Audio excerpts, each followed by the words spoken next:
It is better to offer no excuse than a bad one. It is better to be alone than in bad company.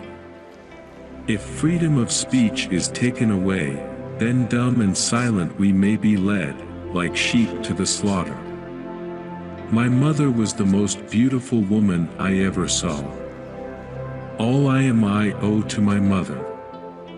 I attribute my success in life to the moral, intellectual and physical education I received from her. A primary object should be the education of our youth in the science of government. In a republic, what species of knowledge can be equally important? And what duty more pressing than communicating it to those who are to be the future guardians of the liberties of the country?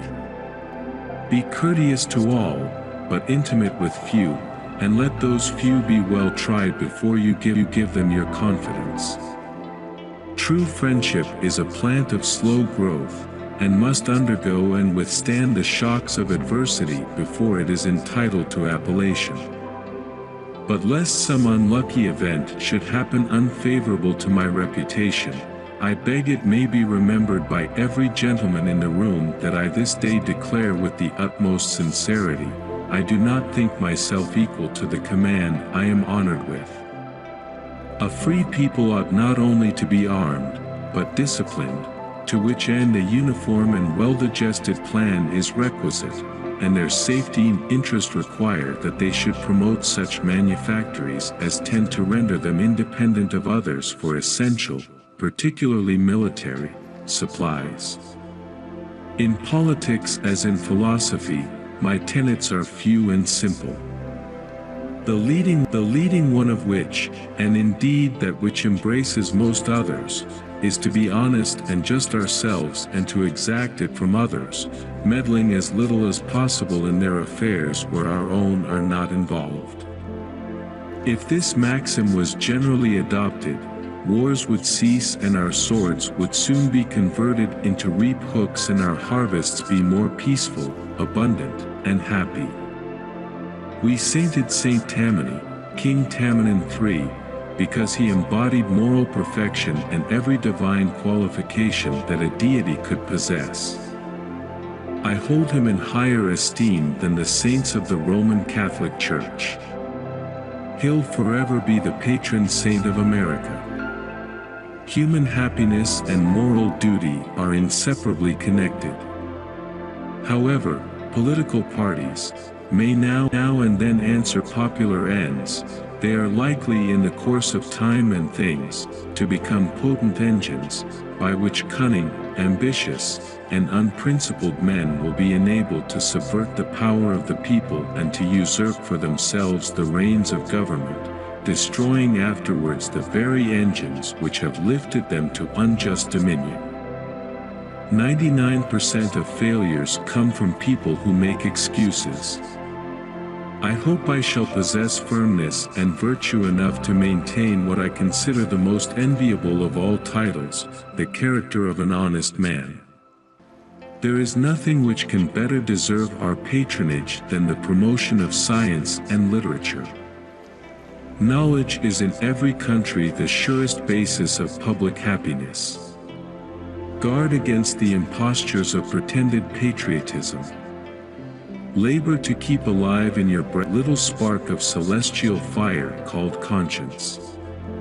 Perseverance and spirit have done wonders in all ages. Associate yourself with men of good quality, if you esteem your own reputation, for 'tis better to be alone than in bad company. Let us therefore animate and encourage each other, and show the whole world that a freeman, contending for liberty on his own ground, is superior to any slavish mercenary on earth.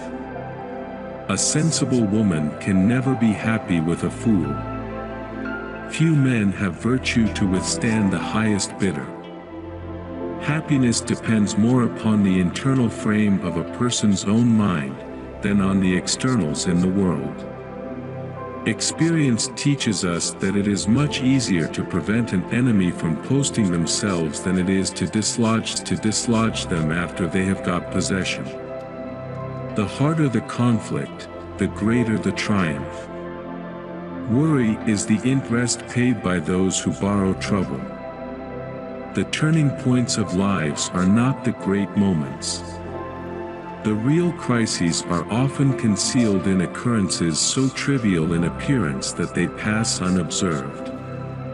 As mankind becomes more liberal, they will be more apt to allow that all those who conduct themselves as worthy members of the community are equally entitled to the protections of civil government. I hope ever to see America among the foremost nations of justice and liberality. To encourage literature and the arts is a duty which every good citizen owes to his country. I conceive a knowledge of books is the basis upon which others to be built. Paper money has had the effect in your state that it will ever have, to ruin commerce, oppress the honest, and open the door to every species of fraud and injustice. Where are our men of abilities? Why do they not come forth to save their country? Real men despise battle, but will never run from it. We must consult our means rather than our wishes.